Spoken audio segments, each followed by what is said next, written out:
Monsieur le Président, Monsieur le modérateur, Mesdames et Messieurs, bonjour. Vous êtes toujours aussi impressionnants.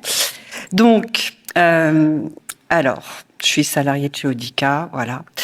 Quel test pour mettre en évidence une gêne ou un progrès dans l'appareillage? On a donc notre cadre légal. Et puis, on a surtout une caisse à outils. Et tout l'enjeu va être capable de savoir quel test utiliser pour répondre à l'attente de nos patients. Donc, quelques outils pour mettre en évidence des progrès, quelques outils pour mettre en évidence une gêne. Et donc, bien sûr, je ne vais pas vous faire un descriptif de l'ensemble de ces tests. On va faire deux focus. Un premier focus sur le S2I, d'où la question en début de séance, et sur l'ANL. Alors, notre pratique, elle est basée sur l'épreuve. Cette pratique basée sur l'épreuve, il y a deux étapes. Une première étape, vérification. Les mesures objectives relèvent plutôt de cette étape vérification. Et donc, ça peut être le coupleur.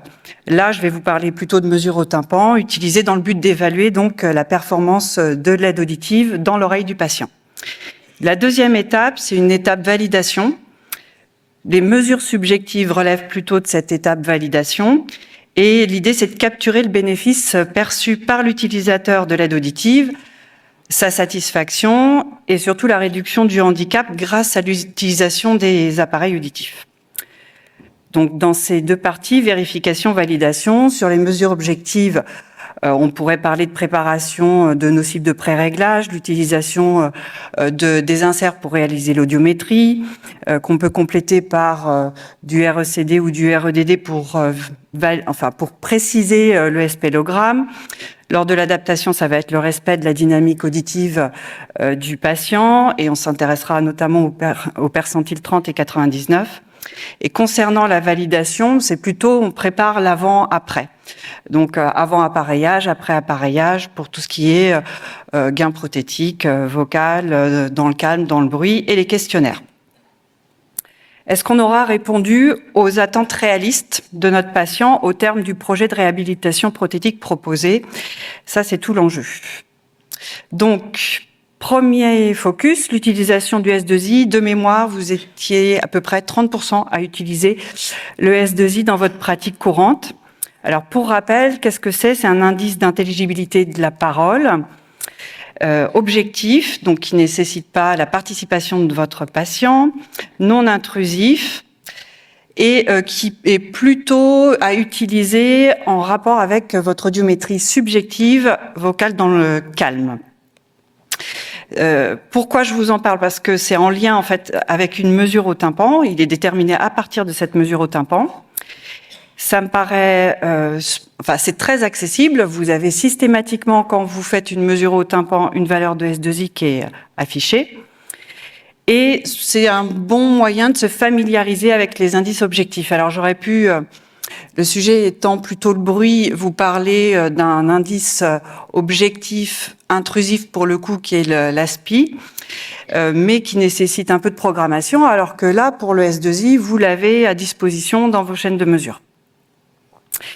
Et l'idée, c'est de voir quel est le lien entre l'audibilité et l'intelligibilité. Donc, on va lancer une petite vidéo. On va faire une mesure, un REAR 65 décibels SPL avec un ISTS. Et le S2I qui va s'afficher va correspondre à un score vocal attendu.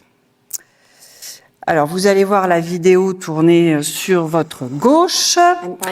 Et donc, pour rappel, ce S2I, il va aller chercher l'émergence des indices de la parole au-dessus du seuil.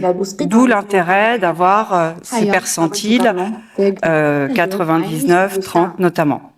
Un S2I de 0 ou 0% totalement inintelligible.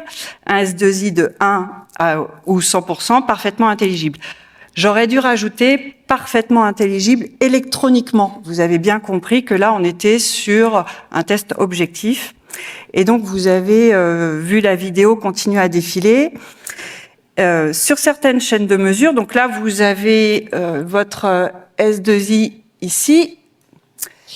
Et sur certaines chaînes de mesure, vous pouvez cliquer sur la valeur de S2I et vous allez avoir une courbe de correspondance.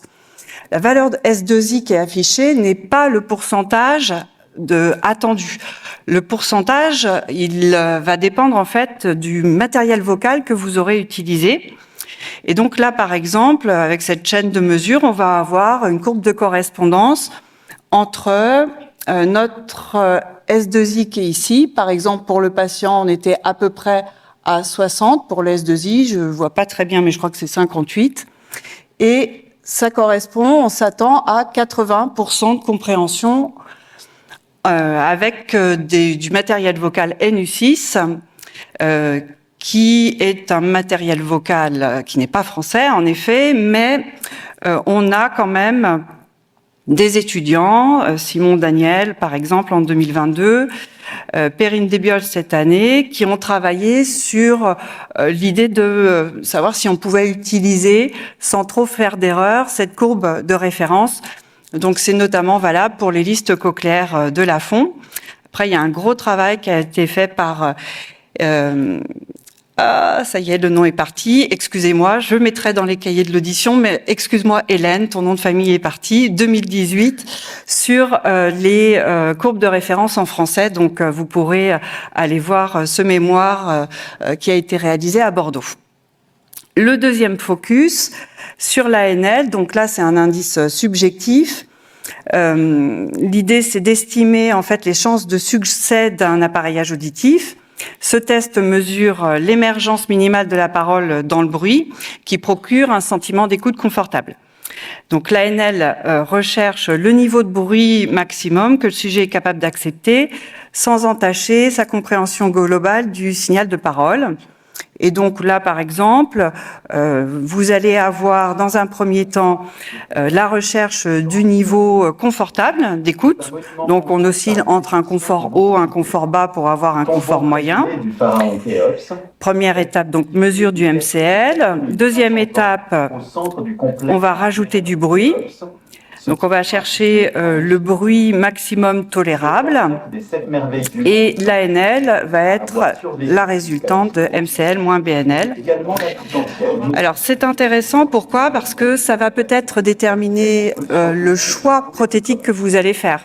Si vous avez besoin d'avoir plus de réducteurs de bruit pour faciliter le confort, eh bien vous irez peut-être sur une classe d'appareil supérieure. Juste pour rappel, soit vous avez donc un pourcentage de probabilité qui est affiché. Retenez que lorsqu'un ANL est supérieur à 13 décibels, vous avez un risque d'échec plus grand. Et une des préconisations, c'est de commencer notamment les niveaux de sortie ou le gain 5 décibels en dessous de ce qui est prescrit. Alors, quand il y a concordance entre la vérification et la validation, nous, audioprothésistes, on est contents. Le patient, c'est peut-être encore difficile pour lui, mais il sait qu'il fait des progrès. On a mis en évidence ce progrès. Lorsqu'il y a discordance, eh bien, là, ça va être un petit peu plus compliqué. Il faut quand même que notre patient soit sûr qu'on a bien tout mis en place pour lui apporter le meilleur résultat possible. Est-ce que c'est un problème de compréhension dans le bruit? Peut-être qu'il faudra revoir le couplage acoustique. Est-ce que c'est un problème de malobservance? Le patient qui ne porte pas correctement son appareillage auditif et donc on fera un entretien motivationnel. En tout cas, une fois qu'on a fait tout ce rétro-contrôle, si il y a une gêne qui persiste, eh bien, on passe la main. L'ORL, l'orthophoniste, bien sûr, mais pas comme ça, en donnant bien entendu toutes les informations qu'on aura récoltées pendant tout l'accompagnement de notre patient. Je vous remercie pour votre attention. Merci.